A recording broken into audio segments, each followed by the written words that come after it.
আসসালামু আলাইকুম। প্রিয় দর্শক, অন্য মঞ্চের আলাপ চাইতায় আপনাদের সকলকে আমন্ত্রণ জানাচ্ছি। প্রিয় বন্ধুরা, প্রীতি, সালাম এবং শুভেচ্ছা নেবেন। বাংলাদেশে অনেকেই বিশ্বাস করেন না যে বেগম খালেদা জিয়া এখনো বেঁচে আছেন। তাদের ধারণা বোধহয় এই লাইফ সাপোর্টে রাখা হয়েছে, এটা একটা আই ওয়াশ।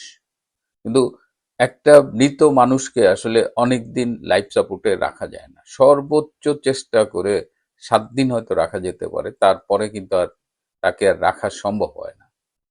কিন্তু কেন মানুষ এটাকে বিশ্বাস করছে সেটা আমি বুঝি না।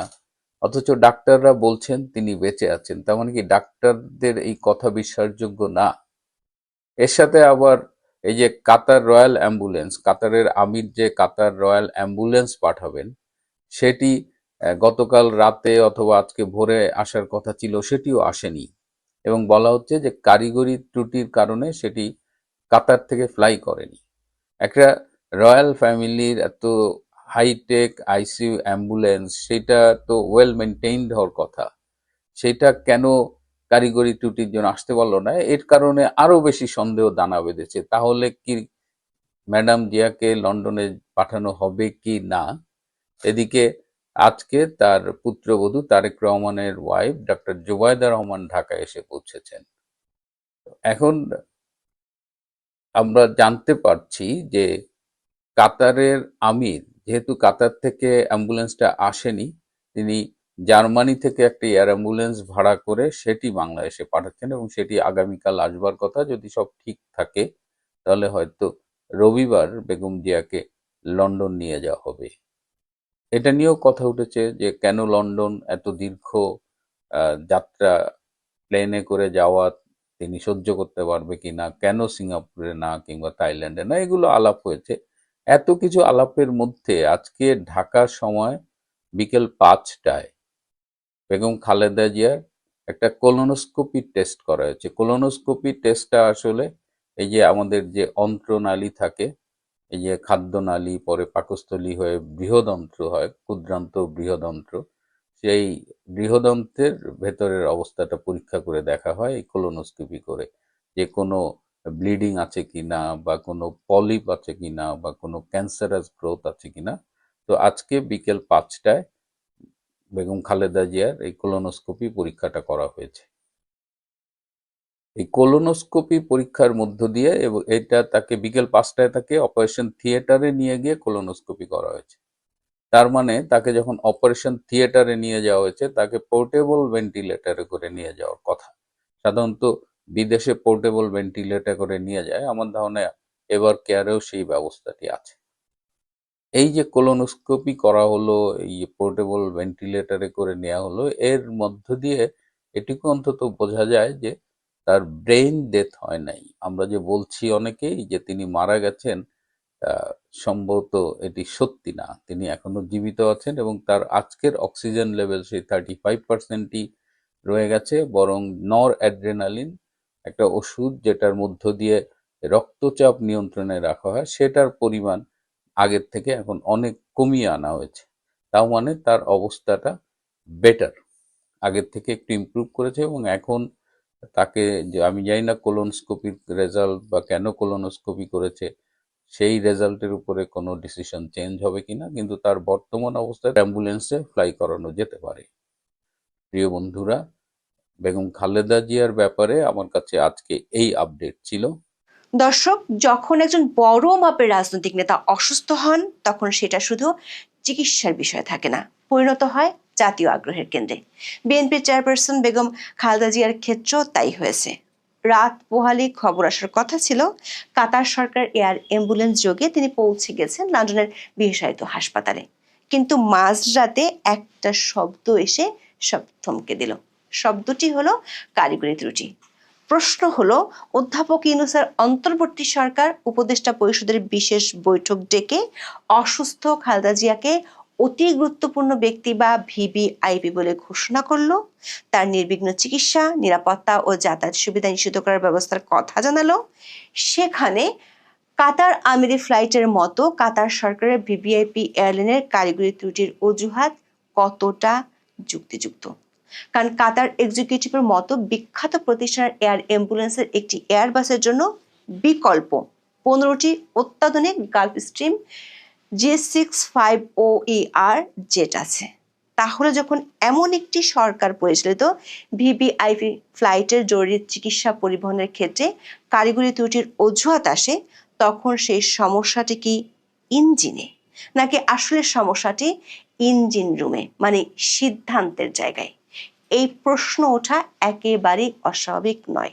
দর্শক, একদিকে রাষ্ট্র ভিভিআইপি মর্যাদা দিচ্ছে, আর একদিকে কারিগরি ত্রুটির কারণে জরুরি বিমান আসছে না। বিষয়টা কি ভিভিআইপি বিড়ম্বনার নতুন সংজ্ঞা তুলে ধরছে না? এই প্রশ্ন উঠছে কারণ বৃহস্পতিবার রাতে এয়ার অ্যাম্বুলেন্স আসার ঘোষণা দেওয়া হয়েছিল, অথচ শুক্রবার সকাল পর্যন্ত ঢাকার শাহজালাল আন্তর্জাতিক বিমানবন্দরের কোনো এয়ার অ্যাম্বুলেন্স অবতরণের জন্য অনুমতি চাওয়া হয়নি। সবশেষ তথ্য হলো শুক্রবার দুপুরে বেবিচক অনুমতি দিয়েছে। এরই মধ্যে খালেদা জিয়াকে নিয়ে যেতে তার পুত্রবধূ জুবাইদা রহমান বাংলাদেশে এসেছেন। তবে বৃহস্পতিবার মধ্যরাতে কিংবা শুক্রবার ভোরে যে যাত্রা শুরু হওয়ার কথা ছিল, সেটি এখন রোববারেও নিশ্চিত নয়। কারণ নতুন ঘোষণা অনুযায়ী শনিবারে যদি এয়ার অ্যাম্বুলেন্স আসেও, তারপরও কিছু যদির উপর নির্ভর করতে হবে অসুস্থ খালেদা জিয়ার লন্ডন যাত্রাকে। তাহলে কারিগরি ত্রুটিটি কি আসলেই বিমানের, নাকি অন্য কিছুর? এয়ার অ্যাম্বুলেন্সের জন্য রোগীর সবচেয়ে জরুরি যে ফিট টু ফ্লাই সার্টিফিকেট দরকার, সেটি কি পাওয়া গেছে? দেশের সর্বোচ্চ নিরাপত্তা পাওয়া একজন মানুষের চিকিৎসার ক্ষেত্রে এমন ধোঁয়াশা কেন? আর এই ধোঁয়াশার কারণে যে গুজব ছড়াচ্ছে, তার দায়ী পাকা। বিএনপি চেয়ারপারসন বেগম খালেদা জিয়ার সর্বশেষ অবস্থা জানতে এখন সবাই চোখ রাখছে গণমাধ্যমে। সবশেষ বিভ্রান্তিটা হলো এয়ার অ্যাম্বুলেন্স নিয়ে। খালেদা জিয়ার পরিবার ও চিকিৎসক দল উন্নত চিকিৎসার জন্য তাকে বিদেশে স্থানান্তরের প্রয়োজন মনে করছেন। যখন একজন রোগীর মাল্টি অর্গান ফেলিওরের ঝুঁকি থাকে এবং অবস্থা স্থিতিশীল নয়, তখন তাকে বিদেশে নিতে হয় বিশেষ ব্যবস্থায়। এই বিশেষ ব্যবস্থা হলো এয়ার অ্যাম্বুলেন্স, যা আসলে একটি চলন্ত ইন্টেন্সিভ কেয়ার ইউনিট বা আইসিইউর মতো কাজ করে। এই বিমানগুলিতে প্রশিক্ষিত পেশাদার চিকিৎসক এবং লাইফ সাপোর্ট সরঞ্জাম যেমন ভেন্টিলেটর, মনিটর এবং জরুরি ওষুধপত্র থাকে। অসুস্থ খালেদা জিয়াকে দেখতে তার ছেলে তারেক রহমান লন্ডন থেকে দেশে আসতে পারবেন না, এমন ধারণা পাওয়ার পরেই নিশ্চিত হওয়া যায় বেগম জিয়াকে লন্ডনে নিয়ে যাওয়া হবে। গত 29শে নভেম্বর বিএনপির পক্ষ থেকে কাতারের রাষ্ট্রদূতের কাছে একটি আনুষ্ঠানিক অনুরোধ জানানো হয়, যাতে খালেদা জিয়াকে উন্নত চিকিৎসার জন্য বিদেশ নিয়ে যাওয়ার স্বার্থে একটি এয়ার অ্যাম্বুলেন্সের ব্যবস্থা করা হয়। মানবিক ও কূটনৈতিক দিক বিবেচনা করে কাতার সরকার সাড়া দেয় এবং এয়ার অ্যাম্বুলেন্স দেওয়ার প্রস্তাব করে। দর্শক, গত জানুয়ারিতে কাতারের রাজকীয় বহরের সর্বাধুনিক চিকিৎসা সম্বলিত বিশেষ বিমান A319 এয়ার অ্যাম্বুলেন্স খালেদা জিয়ার জন্য পাঠিয়েছিল। 4 ডিসেম্বর রাতে চূড়ান্ত ঘোষণা আসে। বিএনপির পক্ষ থেকে জানানো হয় মধ্যরাতে তাকে এয়ার অ্যাম্বুলেন্সে করে লন্ডন নিয়ে যাওয়া হবে, যেখানে তার বড় ছেলে ও দলের ভারপ্রাপ্ত চেয়ারম্যান তারেক রহমান অবস্থান করছেন। এই মিশনে যোগ দিতে তার পুত্রবধূ জুবাইদা রহমানও ঢাকায় আসেন শুক্রবার সকালে। এমনকি এই ভিভিআইপি মেডিকেল ট্রান্সপোর্টের জন্য 14 সদস্যের একটি আনুষঙ্গিক তালিকাও তৈরি করা হয়, যার মধ্যে 6 জন চিকিৎসক এবং নিরাপত্তা বাহিনীর কর্মকর্তা আছেন। রাজনৈতিক মঞ্চে যখন এমন উচ্চ নাটকীয় পরিস্থিতি, তখনই ঘোষণা আসে কারিগরি ত্রুটির কারণে কাতার সরকারের এয়ার অ্যাম্বুলেন্সটি আসেনি। 5 ডিসেম্বর শুক্রবার বিএনপির মহাসচিব মির্জা ফখরুল ইসলাম আলমগীর গণমাধ্যমকে বলেন, কারিগরি ত্রুটির কারণে এয়ার অ্যাম্বুলেন্স শুক্রবার আসছে না। এরপর ফ্লাইটটি পিছিয়ে শনিবার বা রবিবার নাগাদ নিয়ে যাওয়ার কথা বলা হয়। দর্শক, এমন একটি দেশের এভিয়েশন সার্ভিসের কথা বলা হচ্ছে যারা বিশ্বের অন্যতম সেরা এবং অত্যাধুনিক ফ্লাইট পরিচালনা করে। কাতারের এয়ার অ্যাম্বুলেন্স পরিষেবা মূলত কাতার এয়ারওয়েজ গ্রুপের প্রাইভেট জেট চার্টার বিভাগ কাতার এক্সিকিউটিভ দ্বারা পরিচালিত হয়। এটি বিশ্বের সবচেয়ে উন্নত লং রেঞ্জ বিজনেস জেটগুলোর বহর। দর্শক, কাতার এক্সিকিউটিভের বহরে একটি dedicated air ambulance Airbus A319 ACJ রয়েছে, যা পূর্ণাঙ্গ আইসিইউ বা ইন্টেন্সিভ কেয়ার ইউনিট সুবিধা দিয়ে সজ্জিত। তবে কাতার এক্সিকিউটিভের বহরে বর্তমানে মোট 19টি বিমান রয়েছে, যার মধ্যে 15টি অত্যাধুনিক গালফ স্ট্রিম G65OER জেট। এই G65OER জেটগুলো আল্ট্রা লং রেঞ্জ বিশিষ্ট এবং প্রায় 14,000 কিলোমিটার পাড়ি দিতে সক্ষম। সবচেয়ে গুরুত্বপূর্ণ বিষয় হলো এই ধরনের বিজনেস জেটগুলোকে দ্রুতই ভিআইপি বা সাধারণ বিজনেস কনফিগারেশন থেকে মোবাইল আইসিইউ প্ল্যাটফর্মে রূপান্তরিত করা যায়। দর্শক, এখানে প্রশ্ন হলো ডেডিকেটেড A319 এয়ার অ্যাম্বুলেন্স কারিগরি ত্রুটি দেখা দিলে কেন 15টি G65OER এর মধ্য থেকে অন্য একটিকে দ্রুত জরুরি ভিত্তিতে কনভার্ট করে পাঠানো হয়নি?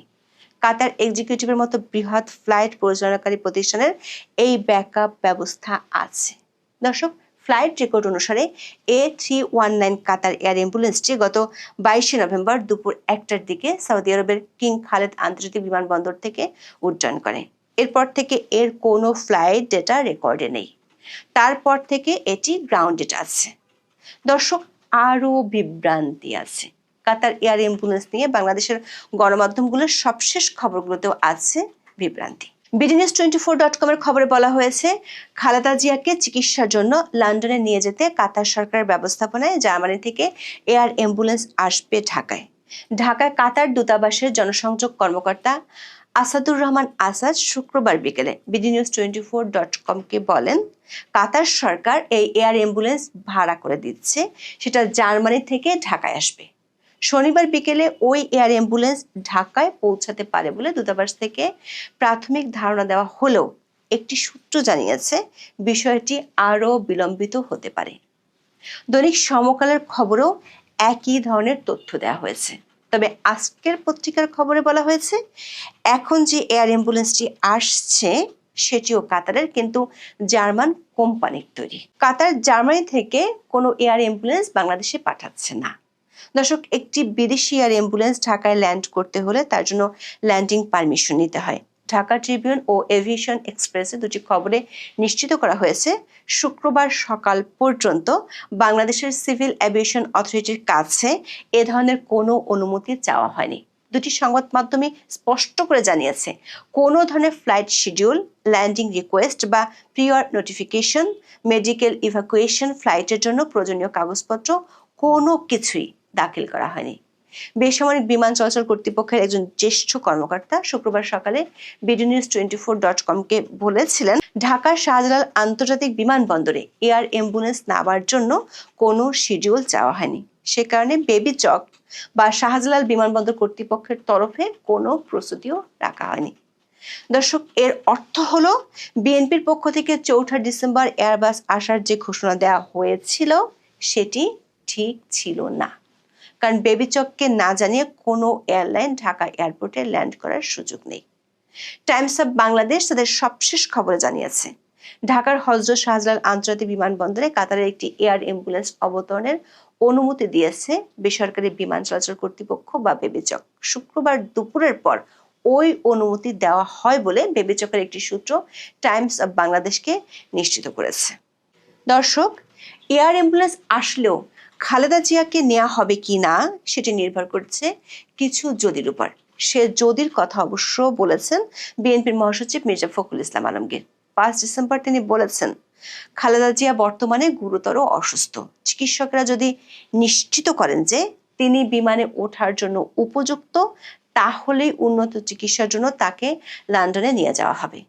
দর্শক, আন্তর্জাতিক এভিয়েশন লজিস্টিক্সে একটি গুরুত্বপূর্ণ শর্ত রয়েছে, সেটি হলো একটি বিদেশি রাষ্ট্র বা এয়ার ক্যারিয়ার এয়ার অ্যাম্বুলেন্সের ল্যান্ডিং পারমিটের জন্য আবেদন করার সময় রোগীর ক্লিনিক্যাল স্ট্যাটাস রিপোর্ট, উড্ডয়নের জন্য চিকিৎসকের ছাড়পত্র বা ফিট টু ফ্লাই এবং গন্তব্য হাসপাতালে নিশ্চিতকরণের প্রমাণ বা বুকিং কনফার্মেশন জমা দিতে হয়। এই নথিগুলো অসম্পূর্ণ থাকলে কর্তৃপক্ষ পারমিট দিতে পারে না। একটি আন্তর্জাতিক এয়ার অ্যাম্বুলেন্স মিশনের সফলতার জন্য সবচেয়ে গুরুত্বপূর্ণ শর্ত হলো চিকিৎসকের ছাড়পত্র, যা ফিট টু ফ্লাই সনদ নামে পরিচিত। খালেদা জিয়ার চিকিৎসক ডাক্তার AZM জাহিদ হোসেনের মতে, খালেদা জিয়া হার্ট এবং লাংসে সংক্রমণের কারণে এক্সট্রিমলি ক্রিটিক্যাল অবস্থায় ছিলেন। এ ধরনের গুরুতর কার্ডিয়াক এবং পালমোনারি সমস্যা নিয়ে দীর্ঘ দূরত্বের, বিশেষ করে ঢাকা থেকে লন্ডন ফ্লাইটে যাওয়ার ক্লিনিক্যাল ঝুঁকি বিশাল। ফিক্সড উইং এয়ার অ্যাম্বুলেন্সের কেবিনের অ্যালটিটিউড, প্রেসার এবং অ্যাক্সেলারেশন ফোর্সেস রোগীর শরীরের উপর মারাত্মক প্রভাব ফেলতে পারে। সে কারণে কাতার এক্সিকিউটিভের মেডিকেল উইং এর মতো আন্তর্জাতিক এয়ার অ্যাম্বুলেন্স ক্যারিয়াররা অত্যন্ত উচ্চমানের নিরাপত্তা বজায় রাখে। যদি রোগীর চিকিৎসা নিয়োজিত স্থানীয় ও আন্তর্জাতিক বিশেষজ্ঞ সমন্বিত মেডিকেল বোর্ড নিশ্চিত না হন যে 10 থেকে 12 ঘন্টার দীর্ঘ ফ্লাইটে রোগীর জীবন স্থিতিশীল থাকবে, তবে তারা নৈতিকভাবে এবং আইনি বাধ্যবাধকতার কারণে ফিট টু ফ্লাই সার্টিফিকেট দিবেন না। দর্শক, দেখা যাচ্ছে এয়ার অ্যাম্বুলেন্সের যে কারিগরি ত্রুটির কথা বলা হচ্ছে, তার চেয়ে জরুরি বিষয় হলো রোগীর ফিট টু ফ্লাই সার্টিফিকেট। তাহলে কি এই ক্লিনিক্যাল প্রত্যাখ্যান কি বিএনপি কারিগরি ত্রুটি হিসেবে প্রচার করছে, যা মূল সত্যকে আড়াল করার একটি চেষ্টা? এই প্রশ্নটি উঠছে আরো একটি কারণে, সেটি হলো সরকার খালেদা জিয়াকে ভিভিআইপি ঘোষণা করেছে, এসএসএফ দিয়ে নিরাপত্তার ব্যবস্থা করেছে। সেখানে একজন ভিভিআইপির ইমার্জেন্সির সময় একটি এয়ার অ্যাম্বুলেন্স যদি নষ্ট হয়, তাহলে কেন তড়িৎ বিকল্প এয়ার অ্যাম্বুলেন্সের ব্যবস্থা করলো না? বিশ্বজুড়ে এয়ারমেট, হরিজন এয়ার অ্যাম্বুলেন্স, ফালকন এমার্জেন্সির মতো একাধিক আন্তর্জাতিক বেসরকারি সংস্থা রয়েছে, যারা ঢাকা থেকে লন্ডনের মতো লং হল রুটে আইসিইউ সুবিধা সহকারে পরিষেবা দিতে পারে। এই সংস্থাগুলো বছরে 365 দিনই পরিষেবা দিয়ে থাকে এবং জরুরি ভিত্তিতে চার্টার ফ্লাইট আয়োজন করে। আর এ ধরনের এয়ার অ্যাম্বুলেন্সের ভাড়া পড়ে ঘন্টা প্রতি $12,000 থেকে $25,000। ঢাকা থেকে লন্ডনের দূরত্ব হিসাব করলে মোট খরচ পড়তে পারে $1.5 লাখ থেকে $2.5 লাখ, যা বাংলাদেশি টাকায় সর্বোচ্চ 3 কোটি টাকার মতো। দর্শক, খালেদা জিয়া অসুস্থ হয়ে হাসপাতালে ভর্তির পর থেকে বিএনপি নেতাদের পক্ষ থেকে নানা ধরনের বক্তব্য পাওয়া গেছে। বিএনপির পক্ষ থেকে আসা পরস্পর বিরোধী বক্তব্য এবং দলটির সামগ্রিক সমন্বয়হীনতা মানুষের মধ্যে অনেক অবিশ্বাস ও গুজবের জন্ম দিচ্ছে। অন্যদিকে ভিভিআইপি ঘোষণা করে সরকারের সবকিছু দেখেও না দেখার ভান করছে। সরকার প্রায় প্রতিদিনের বক্তব্যগুলো তারেক রহমান কেন্দ্রিক। খালেদা জিয়ার শারীরিক অবস্থা নিয়ে না সরকার না হাসপাতাল কর্তৃপক্ষ কারো কাছ থেকে কোনো আনুষ্ঠানিক বক্তব্য পাওয়া যাচ্ছে না। অথচ এ ধরনের ভিভিআইপির ক্ষেত্রে হাসপাতাল কর্তৃপক্ষই নিয়ম করে বিবৃতি দেওয়ার কথা। ফ্যাক্ট চেকিং প্রতিষ্ঠান রিউমার স্ক্যানার এক প্রতিবেদনে বলা হয়েছে, সামাজিক মাধ্যমে এরই মধ্যে গুজব ছড়িয়েছে খালেদা জিয়ার মৃত্যু হয়েছে এবং সরকার এই তথ্য প্রকাশ করতে দিচ্ছে না। দর্শক, 4 ডিসেম্বরের মধ্যরাতে সেই নাটকটি আসলে কি এভিয়েশন বা কারিগরি ব্যর্থতা ছিল, নাকি এটি ছিল তথ্যের সমন্বয়, ক্লিনিক্যাল বাস্তবতা এবং রাজনৈতিক কৌশলের চরম সংঘাত? যখন কোনো ভিভিআইপি রোগীর চিকিৎসা নিয়ে এমন হাই স্টেক পলিটিক্যাল ডিবেট তৈরি হয়, তখন সাধারণ টেকনিক্যাল ফল্ট একটি মোক্ষম অজুহাত হয়ে দাঁড়িয়েছে। এখন শনিবার বা রবিবারের জন্য যে নতুন তারিখের কথা বলা হচ্ছে, ততক্ষণে কি খালেদা জিয়ার শারীরিক অবস্থার এমন উন্নতি ঘটবে যে আন্তর্জাতিক মেডিকেল বোর্ড তাকে ফ্লাইটের অনুমতি দেবে, নাকি কারিগরি ত্রুটির অজুহাত পাল্টে এবার অন্য কোনো লজিস্টিক জটিলতার কথা শোনা যাবে? রাজনৈতিক মঞ্চে যখন চিকিৎসার মতো সংবেদনশীল বিষয় আসে, তখন কারিগরি ত্রুটি আর ক্লিনিক্যাল বাস্তবতার পার্থক্য থাকে না। সবটাই হয়ে যায় শুধু একটি দুর্বল রাজনৈতিক ন্যারেটিভ, যে ন্যারেটিভ জনমনে বিভ্রান্তি ছড়ায় আর গুজব তৈরি করে। আমাকে আপনারা হত্যা করতে পারবেন, এছাড়া তো আর কিছু করতে পারবেন না। এছাড়া তো আপনাদের আর কোনো বিকল্প আপনাদের কাছে নাই।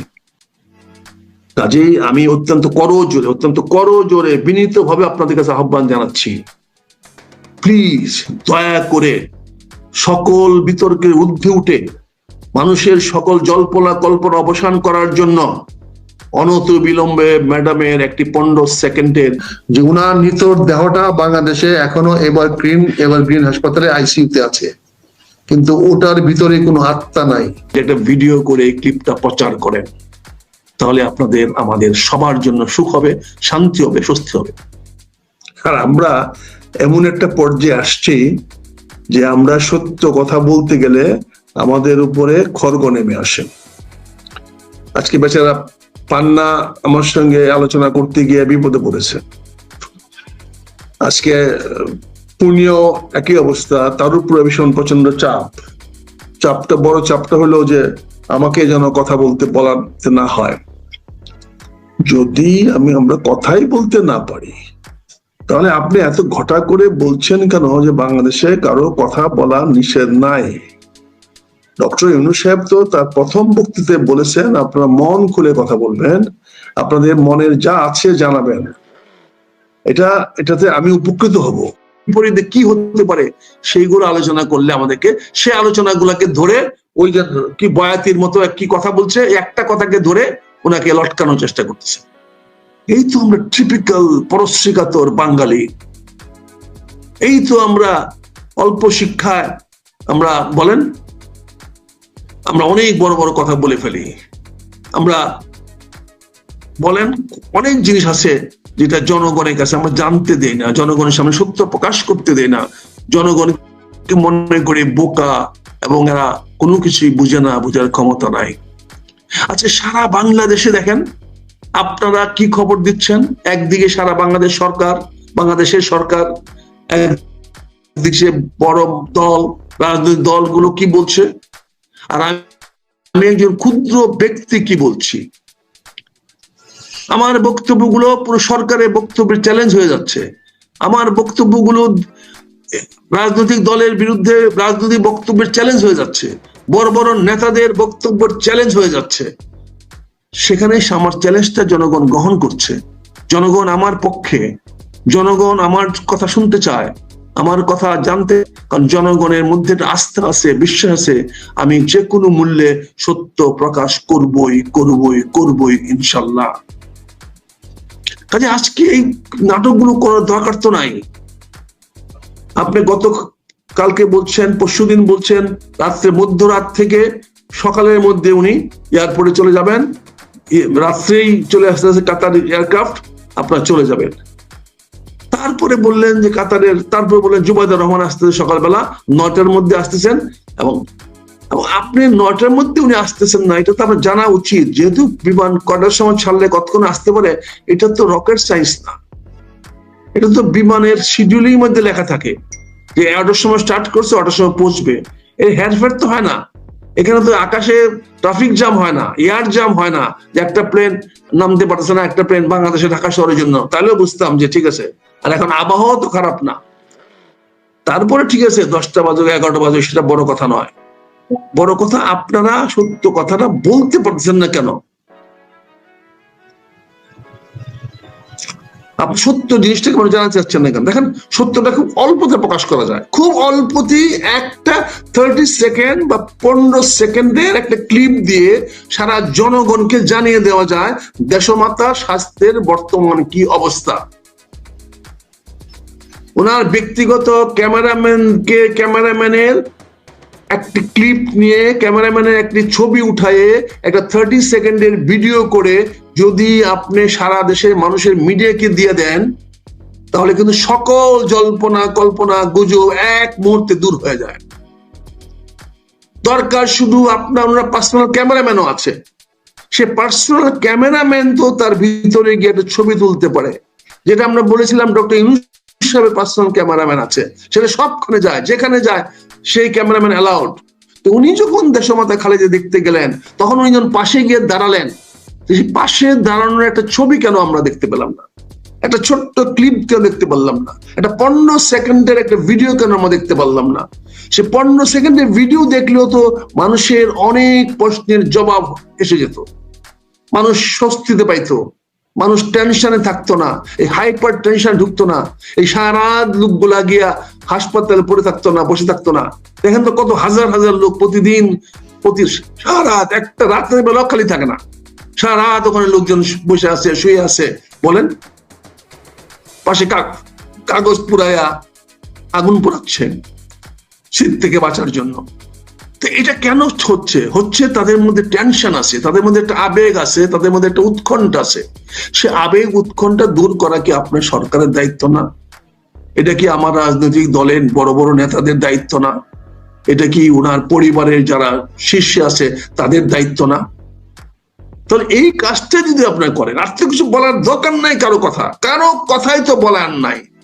আপনি প্রতি 6 ঘন্টা পর পর একটা 15 সেকেন্ডের একটা ভিডিও ক্লিপ করে ওনার ব্যক্তিগত ক্যামেরাম্যানকে দিয়ে ছেড়ে দেন।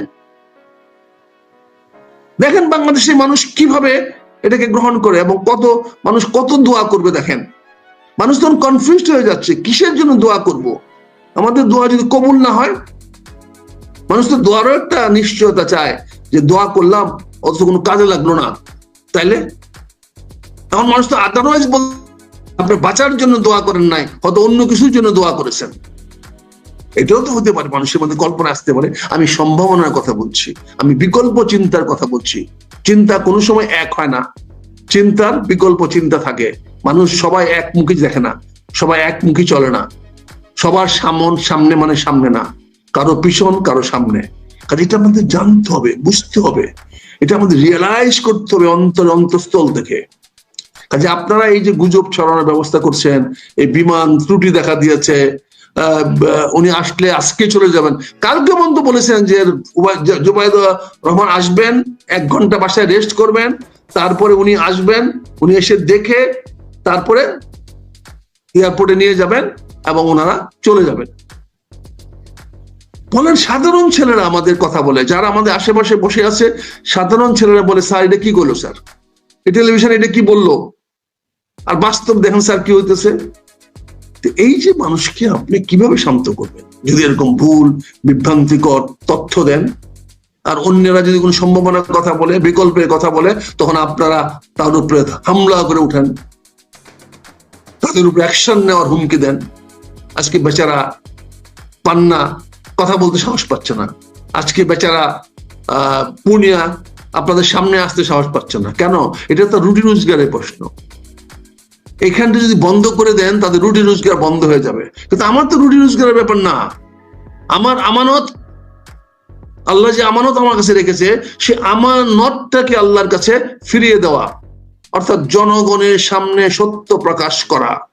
আমি তো সেই আমানতটাকে আল্লাহর কাছে আমি ফিরিয়ে দিচ্ছি। আল্লাহ বলেছেন কোরআন শরীফে, তোমার কাছে যে আমানতগুলো রাখা হয়েছে তার মধ্যে একটি আমানত হলো সত্য কথা বলবা, জনগণকে সত্য জিনিস জানাবা। আমার বক্তব্য যদি ভুল থাকে আমাকে বলেন, আমি শুধরে নিব। কোরআন শরীফে যদি কোথাও না থাকে আমাকে বলেন, আর যদি আমাকে বলেন খুঁজে বের করে দিতে, আমি জানি। কিন্তু আরবি যেহেতু আমি কোনোদিন প্রাধিকার দেইনি, আরবি আমার পক্ষে পড়া মুখস্থ করা সম্ভব হয় নাই, ফলে আমি পড়ে দেখতে বলতে পারবো, কিন্তু মুখস্থ বলতে পারবো, অনর্গল বলতে পারবো না। কারণ যেহেতু আল্লাহ আমাকে কোরআনে হাফেজ হওয়ার মতো তৌফিক দান করেন নাই, আল্লাহ আমাকে কোরআনে হাফিজ হওয়ার মতো আল্লাহ আমাকে সেই সুযোগ আমাকে দেন নাই। এটা হয়তো আল্লাহর ইচ্ছা, কেন দেন নাই আমি জানি না, কিন্তু আমার কোরআনে হাফিজ হওয়ার যোগ্যতা আমার নাই। কাজে আমি কোরআন শরীফের থেকে যখন যেটা খুশি আমি বলে ফেলতে পারবো না, আমি কোট করতে পারবো না। তবে আল্লাহর রহমতে আল্লাহ এইটুকু হিকমত আমাকে দিয়েছে, এইটুকু শিক্ষা আল্লাহ আমাকে দিয়েছে যে কোরআন শরীফের কোথায় কি লেখা আছে না লেখা আছে, এটা আমি 10, 15, 20 মিনিটের মধ্যে খুঁজে কোরআন শরীফে খুঁজে আমি বের করে দিতে পারবো। তবে সেটা আরবি কোরআন শরীফতে নয়, সেটা আমাকে বের করতে হবে বাংলা কোরআন শরীফ থেকে। তারপরে আরবি কোরআন শরীফের সঙ্গে আমি কম্পেয়ার করে দেখবো যে এখন দেখি আরবিতে কি লেখা আছে। এখন জানেন এখন বাংলা হরফেও আরবি লেখা হয়, কাজে বাংলা হরফেও কোরআন শরীফ পড়া যায়, কিন্তু অর্থ বোঝা যায় না। কিন্তু বাংলা অর্থটা মিলায় পড়লে তখন আর কোনো সমস্যা হয় না। কাজেই আমি মনে করি যে এই দেশমাতা খালেদা জিয়ার এই গুজবের সকল জবনিপাত হয়ে যাবে, সকল গুজব সম্ভাবনা সবকিছু দূর হয়ে যাবে যদি ওনারা দেশমাতা খালেদা জিয়ার একটা 15 সেকেন্ডের ক্লিপ, 15 সেকেন্ডের একটা ভিডিও জাতির সামনে প্রকাশ করেন। এবং সেটা যদি প্রতি 12 ঘন্টায় করেন, 6 ঘন্টা করতে না চান, 12 ঘন্টা পর পর করেন, মানুষ টেনশন মুক্ত হবে। সন্ধ্যা 6টার সময় দিয়ে দেন, মানুষ রাত্রে নিশ্চিন্তে ঘুমাবে। আবার সকাল 6টার সময় ঘুমিয়ে উঠে প্রথম শুনবে আপনারা কি বলেছেন। আপনার লাস্ট ক্লিপ আবার ভোর 6টার সময় তুলে আবার আপনি দিয়ে দেন, দেখবেন সকল সমস্যার সমাধান হয়ে যাবে। এই সকল গুজব, সকল কিছু সম্ভাবনা, এই যে আমরা যে সমস্ত কথা বলি, আমরা এই কথা বলার সুযোগ পাবো না। আমাদের মুখ আপনা আপনি বন্ধ হয়ে যাবে, আমাদের বক্তব্য আপনা আপনি অসার হয়ে যাবে, আমাদের কথাগুলো মানুষ তখন আসারের গল্প মনে করবে, আমাদের কোনো গুরুত্ব থাকবে না, আমাদের কথা কেউ শুনবে না আমাদের কথা, যদি আপনি সেই ভিডিও ক্লিপ গুলো 12 ঘন্টা পর পর প্রচার করেন। আর 6 ঘন্টা পর পর করতে পারলে তো আরো ভালো। তারপরে আমি বলবো আপাতত 12 ঘন্টা পর পর করেন। যেহেতু আপনি বিমান দিলে করতে পেরেছেন, যেহেতু আপনি ওনাকে হাসপাতালে লন্ডনের চিকিৎসার জন্য 48 ঘন্টা দেরি করাতে পেরেছেন, তার মানে উনি সুস্থ আছেন, তার মানে ওনার ঝুঁকি নাই। তাহলে সেই ছবিটা এই কথাটা এইটুকুই ভিডিও করে দেখায় দেন না কেন? তাতে সমস্যাটা কোথায়?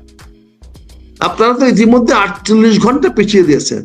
শুক্রবার গেল, শনিবার গেল, 72 ঘন্টা পিছিয়ে দিয়েছেন। আপনারা এখন বলছেন রবিবার দিন যাবে। তার মানে এখন পর্যন্ত শিডিউল তৈরি হয় নাই কখন যাবে, এখন পর্যন্ত কাতারে বিমান কখন এসে পৌঁছবে, আরো কত ঘন্টা লাগবে রিপেয়ার হইতে, এটাও তো আমরা জানি না। আর আদৌ সেই বিমান আসবে কিনা তাও তো আমরা বুঝতে পারতেছি না। এতগুলা সম্ভাবনা আমাদেরকে দিয়ে কেন বলাচ্ছেন? এতগুলা সম্ভাবনা আমাদের দ্বারা কেন আপনারা চ্যালেঞ্জ তৈরি করাচ্ছেন? আমরা তো আপনার বিপক্ষ শক্তি নই, আমার তো কোনো বিপক্ষ কোনো স্বার্থ নাই, আমি এতে তো কোনো ব্যক্তিগত লাভবান হচ্ছি না। আমি তো টেলিভিশন কমার্শিয়াল প্রোগ্রাম করি না, আমি পুনিয়ার সঙ্গে পান্নার সঙ্গে কথা বলি, আমি তো ভাড়া নিয়ে কথা বলি না, তাদের কাছ থেকে কোনো কথার টাকা নিয়ে তো কথা বলি না। আমি তাদেরকে ধন্যবাদ জানাই, শুকরিয়া আদায় করি যে তারা আমাকে সত্য প্রকাশ করার একটা সুযোগ দিয়েছে। বেচারারা বিপদে পড়ে, আমি যা বলি দয়া করে ওদের উপরে চাপাবেন না, তার সকল দায়িত্ব আমার। আমি যত কথা বলি, যেই কথা বলি, সে কথা আপনাদের ভালো লাগুক আর না লাগুক, আমি সত্য প্রকাশ করি, সত্য বলি। আপনাদের ভালো না লাগলে তার জন্য দায়ী করবেন আমাকে, আপনাদের কোনো অভিযোগ থাকলে দায়ী করবেন আমরা। এই বেচারারা পেটের ধান্দায় তারা সংসার নিয়ে বেঁচে থাকার জন্য একটা টিভি টক শো করে, একটা ফেসবুকিং করে, কমার্শিয়াল ফেসবুকিং তারা করে। তারা তো আমাদের মতো অ্যামেটার ফেসবুকিং করে না। সেখানে আপনি হাত দিবেন, তাদের পেটে হাত দিবেন, আর আপনারা বড় বড় পদে থাকবেন, বড় বড় আসনে থাকবেন, এবং আপনারা অসত্যকে ধরন করে আপনারা আপনাদের রুটি রোজগার চালাবেন। আল্লাহর কাছে কোনটা গ্রহণযোগ্য হবে?